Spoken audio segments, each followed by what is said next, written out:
असम के गवर्नर श्रीमान गुलाबचंद कटारिया जी, मुख्यमंत्री श्रीमान हेमंता बिस्वा शर्मा जी, केंद्रीय मंत्रिमंडल के मेरे सहयोगी, देश के आरोग्य मंत्री मनसुख मांडविया जी, डॉक्टर भारती पवार जी, असम सरकार के मंत्री केशव महंता जी, यहां उपस्थित मेडिकल जगत के सभी महानुभाव, अन्य महानुभाव, अलग अलग स्थानों पर वीडियो कॉन्फ्रेंस से जुड़े हुए सभी महानुभाव और असम के मेरे प्यारे भाइयों और बहनों, मां कामाख्यार ये पवित्रो भूमिर पौरा ओहमोर होमो भाटनी भोगनोई लोई मोर प्रणाम। आप सभी को रोंगाली बिहू की बहुत बहुत शुभकामनाएं। इस पावन अवसर पर असम के नॉर्थ ईस्ट के हेल्थ इंफ्रास्ट्रक्चर को आज एक नई ताकत मिली है। आज नॉर्थ ईस्ट को अपना पहला एम्स मिला है और असम को 3 नए मेडिकल कॉलेज मिले हैं। आईआईटी गुवाहाटी के साथ मिलकर आधुनिक रिसर्च के लिए 500 बेड वाले सुपर स्पेशलिटी अस्पताल का भी शिलान्यास हुआ है और असम के लाखों लाख साथियों तक आयुष्मान कार्ड पहुंचाने का काम मिशन मोड पे शुरू हुआ है। नए एम्स से असम के अलावा अरुणाचल प्रदेश, नागालैंड, मेघालय, मिजोरम और मणिपुर के साथियों को भी इसका बहुत लाभ मिलने वाला है। आरोग्य के इन सारे प्रोजेक्ट्स के लिए आप सभी को, नॉर्थ ईस्ट के सभी मेरे भाइयों बहनों को बहुत बहुत बधाई और बहुत बहुत शुभकामनाएं। भाइयों और बहनों, पिछले 9 वर्षों में नॉर्थ ईस्ट में कनेक्टिविटी से जुड़े इंफ्रास्ट्रक्चर को लेकर बहुत चर्चा हुई है। आज जो भी नॉर्थ ईस्ट आता है तो यहां के रोड, रेल, एयरपोर्ट से जुड़े कार्यों को देखकर प्रशंसा किए बिना रह नहीं सकता है। लेकिन नॉर्थ ईस्ट में एक और इंफ्रास्ट्रक्चर पर बहुत तेजी से काम हुआ है और वो है सोशल इंफ्रास्ट्रक्चर। यहां शिक्षा और स्वास्थ्य की सुविधाओं का जो विस्तार हुआ है वो वाकई दोस्तों अभूतपूर्व है। पिछले वर्ष जब मैं डिब्रूगढ़ आया था तो असम के अनेक जिलों में मुझे एक साथ कई अस्पतालों का शिलान्यास और उद्घाटन करने का अवसर मिला था। आज एम्स और 3 मेडिकल कॉलेज आपको सौंपने का मुझे सौभाग्य मिला है। बीते वर्षों में असम में डेंटल कॉलेजों की सुविधा का भी विस्तार हुआ है। इन सभी को नॉर्थ ईस्ट में लगातार बेहतर होती रेल रोड कनेक्टिविटी से भी मदद मिल रही है। विशेष रूप से गर्भावस्था के दौरान महिलाओं को जो समस्या आती थी वो अब दूर हुई है। इससे माता और बच्चे के जीवन पर संकट बहुत कम हुआ है। आजकल एक नई बीमारी देखने को मिल रही है। मैं देश में कहीं भी जाता हूं, उत्तर में, दक्षिण में, नॉर्थ ईस्ट में, पिछले 9 वर्षों में हुए विकास की चर्चा करता हूं तो कुछ लोगों को बहुत परेशानी हो जाती है। ये नई बीमारी है। वो शिकायत करते हैं कि दशकों तक उन्होंने भी देश पर राज किया है, उन्हें क्रेडिट क्यों नहीं मिलता। क्रेडिट के भूखे लोगों और जनता पर राज करने की भावना ने देश का बहुत अहित किया है। अरे जनता तो जनार्दन का रूप होती है, ईश्वर का रूप होती है। पहले वाले क्रेडिट के भूखे थे, इसलिए नॉर्थ ईस्ट उन्हें दूर लगता था। एक परायेपन का भाव उन्होंने पैदा कर दिया था। हम तो सेवा भाव से, आपके सेवक होने की भावना से, समर्पण भाव से आपकी सेवा करते रहते हैं। इसलिए नॉर्थ ईस्ट हमें दूर भी नहीं लगता और अपनेपन का भाव भी कभी भी कम नहीं होता है। मुझे खुशी है कि आज नॉर्थ ईस्ट में लोगों ने विकास की बागडोर आगे बढ़कर खुद संभाल ली है। वो नॉर्थ ईस्ट के विकास से भारत के विकास के मंत्र को लेकर आगे बढ़ रहे हैं। विकास के इस नए आंदोलन में केंद्र सरकार एक दोस्त बनकर, एक सेवक बनकर, एक साथी बनकर सभी राज्यों के साथ काम कर रही है। आज का ये आयोजन भी इसी का एक जीता जागता उदाहरण है।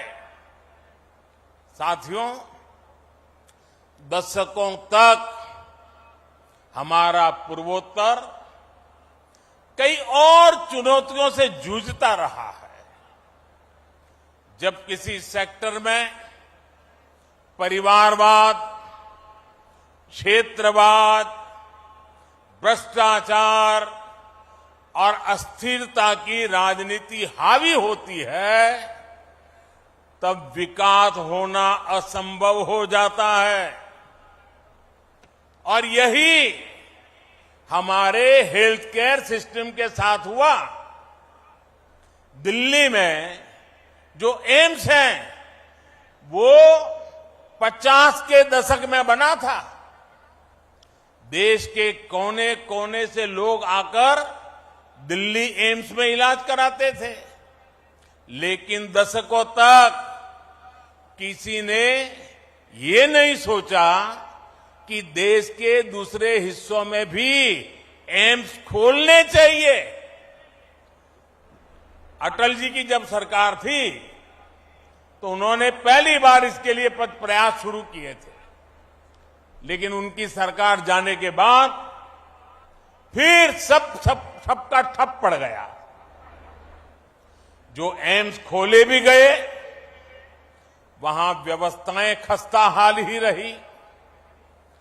2014 के बाद हमने इन सारी कमियों को दूर किया। हमने बीते वर्षों में 15 नए एम्स पर काम शुरू किया। 15। इनमें से अधिकतर में इलाज और पढ़ाई दोनों सुविधा शुरू हो चुकी है। एम्स गुवाहाटी भी इस बात का उदाहरण है कि हमारी सरकार जो संकल्प लेती है उसे सिद्ध करके भी दिखाती है। ये असम की जनता का प्यार है जो मुझे बार बार यहां खींच के ले आता है। शिलान्यास के समय भी आपके प्यार ने मुझे यहां बुला लिया और आज लोकार्पण के समय भी आपका प्यार बढ़ चढ़ करके, और वो भी बिहू के पवित्र समय, यहां मुझे आने का अवसर मिल गया। ये आपका प्यार ही है। साथियों, पहले की सरकारों की नीतियों की वजह से हमारे यहां डॉक्टरों और दूसरे मेडिकल प्रोफेशनल की बहुत कमी रही है। ये कमी भारत में क्वालिटी हेल्थ सर्विस के सामने बहुत बड़ी दीवार थी। इसलिए बीते 9 वर्षों में हमारी सरकार ने मेडिकल इंफ्रास्ट्रक्चर और मेडिकल प्रोफेशनल बढ़ाने पर बड़े स्तर पर काम किया है।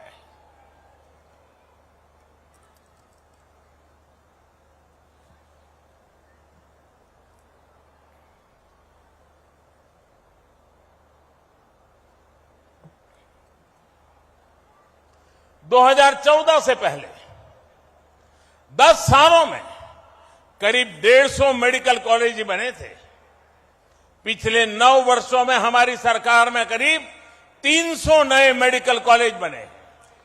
पिछले 9 वर्षों में देश में एमबीबीएस सीटें भी 2 गुनी बढ़कर 1 लाख से अधिक हो चुकी है। पिछले 9 वर्षों में देश में मेडिकल की पीजी सीटों में भी 110% की बढ़ोतरी हुई है।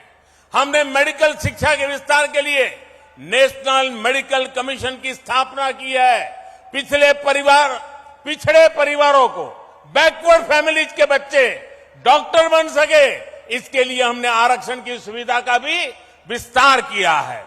दूर दराज वाले क्षेत्रों के बच्चे भी डॉक्टर बन सके, इसलिए हमने पहली बार भारतीय भाषाओं में मेडिकल की पढ़ाई का विकल्प दिया है।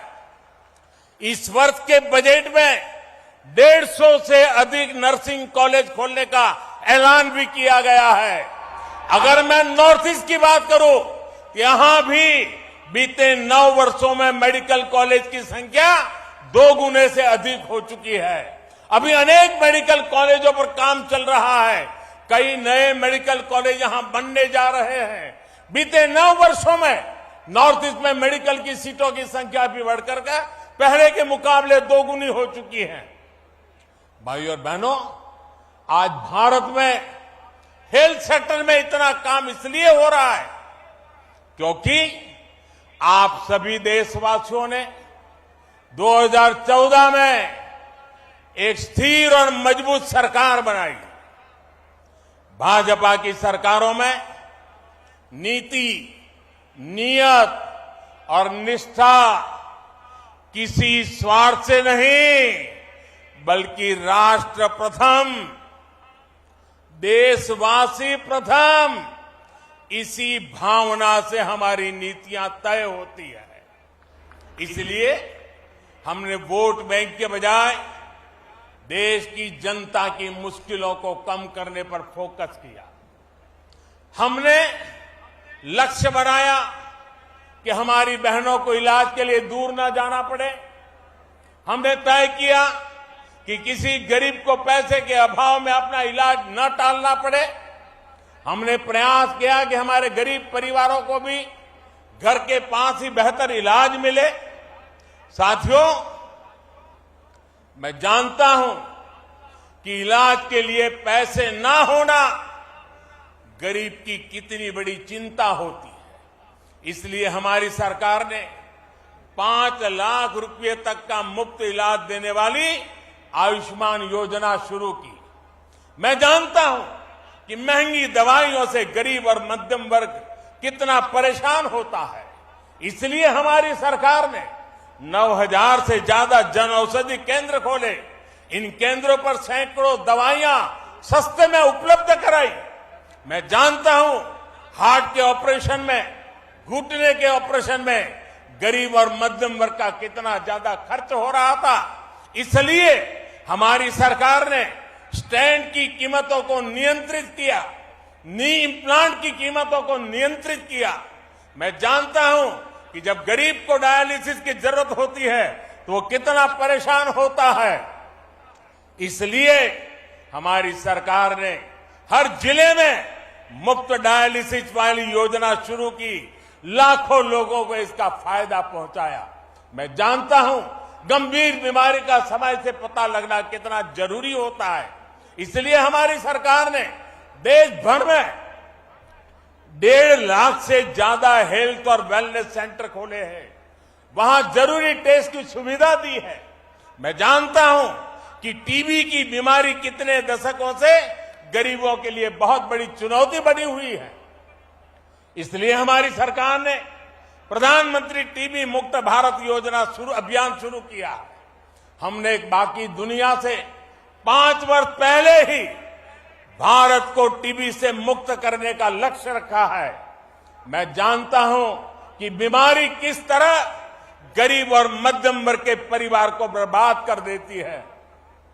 इसलिए हमारी सरकार ने प्रिवेंटिव हेल्थ केयर पर फोकस किया।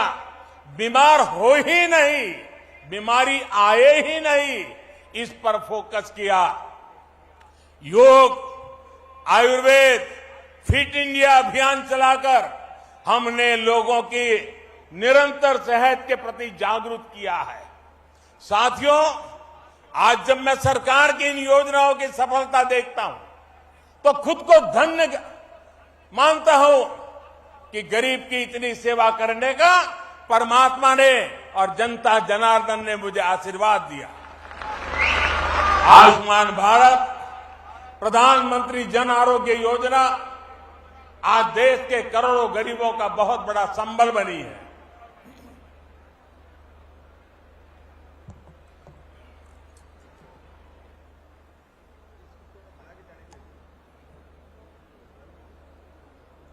बीते वर्षों में आयुष्मान भारत योजना ने गरीबों के 80,000 करोड़ रुपए खर्च होने से बचाए हैं। जन औषधि केंद्रों की वजह से गरीब और मध्यम वर्ग के 20,000 करोड़ रुपए खर्च होने से बचे हैं। स्टेंट और नी इम्प्लांट की कीमत कम होने से गरीब और मध्यम वर्ग के हर साल 13,000 करोड़ रुपए बच रहे हैं। मुफ्त डायलिसिस की सुविधा से भी किडनी के गरीब मरीजों के 500 करोड़ रुपए से ज्यादा खर्च होने से बचे हैं। आज यहां असम के करीब 1 करोड़ से भी ज्यादा नागरिकों को आयुष्मान भारत कार्ड देने का अभियान भी शुरू हुआ है। इस अभियान से असम के लोगों को बहुत बड़ी मदद मिलने वाली है, उनके पैसे बचने वाले हैं। साथियों, मैं अक्सर देश के कोने कोने में हमारी सरकार की योजनाओं के लाभार्थियों से मुलाकात करता रहता हूं। इसमें बहुत बड़ी संख्या में हमारी माताएं, बहनें, हमारे देश की बेटियां, हमारी महिलाएं शामिल होती हैं। वो मुझे बताती है कि पहले इसकी सरकारों में और अब भाजपा सरकार के समय में स्वास्थ्य सुविधाओं में कितना बड़ा फर्क आया है। आप और हम ये जानते हैं कि जब स्वास्थ्य की बात होती है, इलाज की बात होती है, तो हमारे यहां महिलाएं अक्सर पीछे रह जाती हैं। हमारी माताओं बहनों को खुद को लगता है कि क्यों अपने इलाज पर घर का पैसा खर्च करवाएं, क्यों अपनी वजह से दूसरों को इतनी तकलीफ दें। संसाधनों की कमी की वजह से, आर्थिक तंगी की वजह से जिन हालातों में देश की करोड़ों महिलाएं रह रही थी, उसमें उनका स्वास्थ्य ही सबसे ज्यादा प्रभावित था। भाजपा के नेतृत्व वाली हमारी सरकार ने जो योजनाएं शुरू की, उसका बहुत बड़ा लाभ हमारी माताओं, बहनों को, महिलाओं की सेहत को हुआ है। स्वच्छ भारत अभियान के तहत बने करोड़ों शौचालय ने महिलाओं को बहुत सारी बीमारियों से बचाया है। उज्ज्वला योजना के तहत मिले गैस, उस गैस कनेक्शन से महिलाओं को जानलेवा धुएं से मुक्ति दिलाई है। जल जीवन मिशन के तहत हर घर जल आने से करोड़ों महिलाओं का पानी से होने वाली बीमारियों से बचाव हुआ है। मिशन इंद्रधनुष ने करोड़ों महिलाओं का मुफ्त टीकाकरण करके उन्हें गंभीर बीमारी से बचाया है। आयुष्मान भारत योजना ने महिलाओं को अस्पताल में 5 लाख रुपए तक के मुफ्त इलाज का भरोसा दिया है। प्रधानमंत्री मातृ वंदना योजना ने महिलाओं को गर्भावस्था के दौरान आर्थिक मदद दी है। राष्ट्रीय पोषण अभियान ने महिलाओं को पौष्टिक भोजन मुहैया कराने में मदद की है। जब सरकार संवेदनशील होती है, जब गरीब के प्रति सेवा की भावना होती है, तो ऐसे ही काम किया जाता है। साथियों, हमारी सरकार भारत के हेल्थ सेक्टर का 21वीं सदी की आवश्यकता के मुताबिक आधुनिकीकरण भी कर रही है। आज Ayushman Bharat digital health mission से देशवासियों को डिजिटल हेल्थ आईडी दी जा रही है। देश भर के अस्पतालों, हेल्थ प्रोफेशनल्स को एक प्लेटफॉर्म पर लाया जा रहा है।